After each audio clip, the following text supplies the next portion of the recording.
Should I call you Darth Sidious? Master.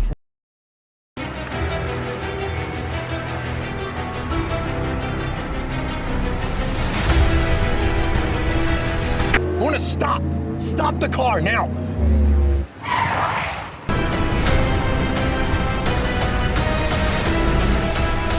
You survived.